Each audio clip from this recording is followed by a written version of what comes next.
আমি বাফেলোতে আসছি 3-4 দিন হলো। বাফেলোর যে বিভিন্ন জায়গা আছে, মানে সিটি আছে। বাফেলো ইটসেলফ একটা সিটি, এটা হয়তো অনেকের জানা নাই, আমি নিজেও জানতাম না আসলে বাফেলো একটা সিটি। আর বাফেলোর কাছাকাছি আরেকটা সিটি আছে, সেটা হচ্ছে মানে বাফেলো যেরকম আমাদের ধরে নেন ঢাকার উত্তরা, তারপর ধানমন্ডি, এরকম বিভিন্ন এরিয়া। তো এরকম নিউ ইয়র্কের মধ্যে বাফেলো একটা সিটি। আর আমি এখানে যেহেতু বাফেলোর মধ্যে ঢুকেই আর কি, আর একটু দূরে বাফেলোর মেইন ডাউনটাউন থেকে 10 to 13 মিনিটস ফার, এরকম একটা জায়গাতে আমার রিলেটিভসের বাড়ি। এখানে আমি আছি। এই যে পিছনে যে বাড়িটা, এটাই। তো এটার নাম হচ্ছে কি যেন,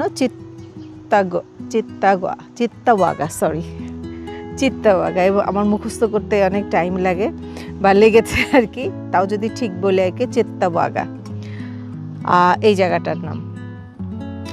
এটাও আরেকটা সিটি, বাফেলো যেরকম একটা সিটি, এটাও একটা সিটি। সো এই চিত্তাওয়াগা এই কমিউনিটিটা বেশ বড়। এই কমিউনিটিটা অনেক নিট অ্যান্ড ক্লিন। এখানে ম্যাক্সিমামই আমেরিকানদের কেনা মানে বাড়ি, বা ওনারা থাকেন। কয়েকটা বাড়িতে হয়তো যেরকম আমাদের মতো বাঙালি আছে, বাঙালিরা কিনেছেন, তারপর পাকিস্তানি আছে, ইন্ডিয়ান আছে, বাট ম্যাক্সিমামই আমেরিকান। তো এই জায়গাটা দেখতে পাচ্ছেন যে কতটা মানে একেবারে শুনশান নীরবতা। বোঝাই যাচ্ছে না যে এটা আসলে বলা যায় একটা মানে আমরা যদি মানে বাংলাদেশে বলতাম, তাহলে বলতাম যে আমরা একটা গ্রামে আসছি, এই জন্য এত শুনশান নীরবতা। মানে হয়তো বেশ কিছুক্ষণ পর একটা করে গাড়ি আসতেছে যাচ্ছে, এরকম। কেউ কারোর দিকে তাকানোর নেই, বলার নেই কিছু। আমি একটু পরে সন্ধ্যা নেমে আসবে একদম। এটা সন্ধ্যার মানে এখন বাজে হচ্ছে 8:35। তো এই সন্ধ্যার এখন মাগরিবের ওয়াক্ত হয়েছে, বা আর 5-10 মিনিটের মধ্যে হয়ে যাবে। কিন্তু কতটা পরিষ্কার আকাশ, কত মানে ডিফারেন্সগুলো আমি আসলে বোঝাতে চাচ্ছি। আর যেই জন্য আর আশা আমার কাছে, এই যে আমার ডান পাশে যেরকম রোড সাইডে গাছগুলো থাকে, এটা সরকারি এখানে গাছ। এটা একটা আপেল গাছ। আপেলের পাতা দেখা যাচ্ছে কম, আপেলই দেখা যাচ্ছে বেশি। এটার অ্যাকচুয়ালি আরও 15 or 20 ডেজের মধ্যে বড় হয়ে যাবে। খুব এক্সাইটেড লাগছে আমার দেখে।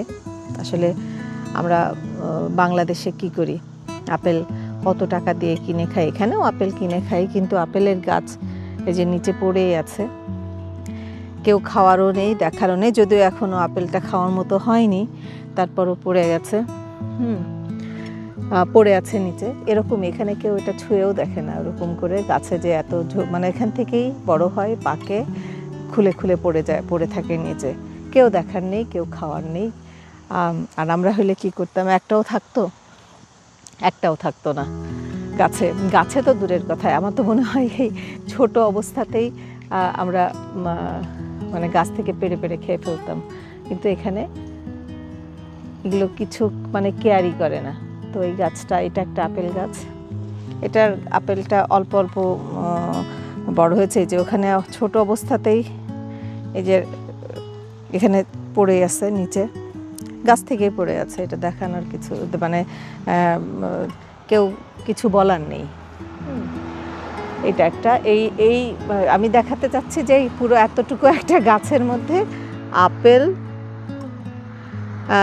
একেবারে মানে আপেলগুলোই দেখা যাচ্ছে, গ্রিন আপেলগুলো, আর পাতাগুলো কম দেখা যাচ্ছে। পাতাও গ্রিন, বাট আপেলটা যেরকম আমাদের গ্রিন আপেল হয়, এটা কিন্তু বড় হয়ে রেড হবে। যেটা এখন এখানে কিছু বোঝা যাচ্ছে না। আমি আরেকটা ওই যে দূরে আরেকটা আপেল গাছ আছে, দূরে বলতে কয়েকটা বিল্ডিং পরে, ওইটাতে নিয়ে যাব। ওইটাতে ওই আপেল গাছটাতে একটু বড় আছে আপেল। এইটাই এই আপেল গাছ, ওইটাতে যাচ্ছি আমি। এই যে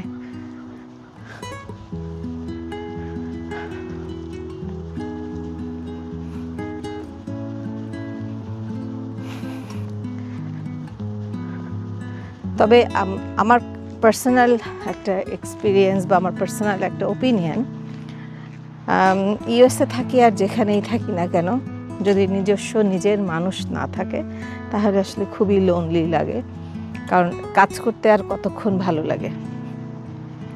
কাজ করতে সবসময় কি ভালো লাগে? নিজস্ব মানুষ, নিজের কালচার, এগুলো আসলে আমরা কিন্তু সবসময় ওগুলোর সাথে ইনভলভ হতে চাই, নিজের মানুষগুলোর সাথে কথা বলতে চাই। তো যাদের নিজের ভাই বোন, আত্মীয় স্বজন, বাবা মা আছে এখানে একসাথে, তারা হেভেনে থাকে। ইউএসএ থাকা মানে আমি বলবো, এটা আমার কাছে মনে হয়েছে আমি এই কয়েক দিন এখানে থাকার পরে। আর যাদের একদম একা, যারা আসলে যাদের কোনো উপায় নেই, তাদের জন্য আমি বলবো যে একটু টাফ অ্যাডজাস্ট করা। কারণ যত যাই বলি না কেন, দিন শেষে কিন্তু আমরা ঘরে ফিরি, আর ঘরে ফিরলে একটু মনে হয় আপনজনের সান্নিধ্য পাইতে।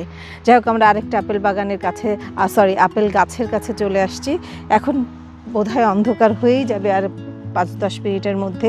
আমি একটু দেখাচ্ছি, আরেকটা গাছের কাছে, আপেল গাছের কাছে আসছি, রোড সাইডে। এটা দেখাচ্ছি।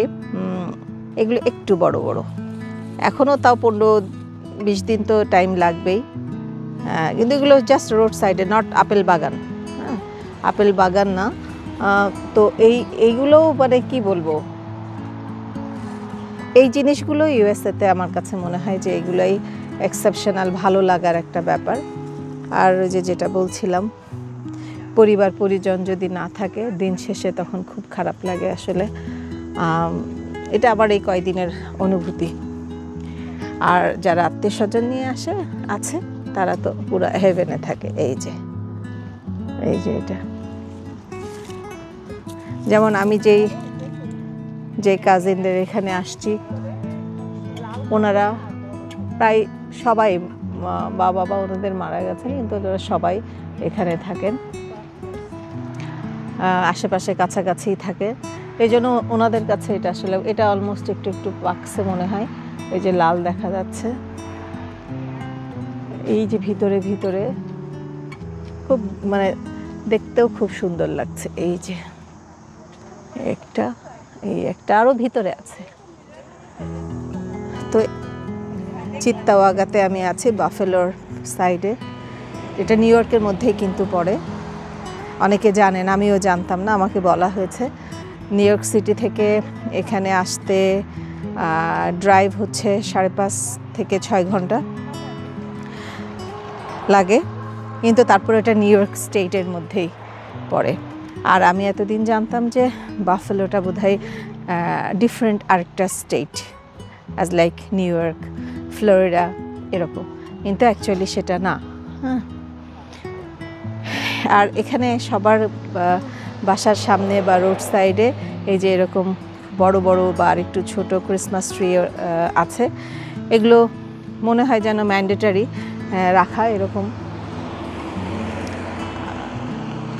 তো এই হচ্ছে আমার বাফেলো, যে বাফেলোতে এসে চিত্তাওয়াগা যে জায়গাটা, এটা একটা সিটি, আবারও বলছি। এখানে এসে আমার যতটুকু ভালো লেগেছে, ভালো লাগাটুকু দেখানোর চেষ্টা করলাম।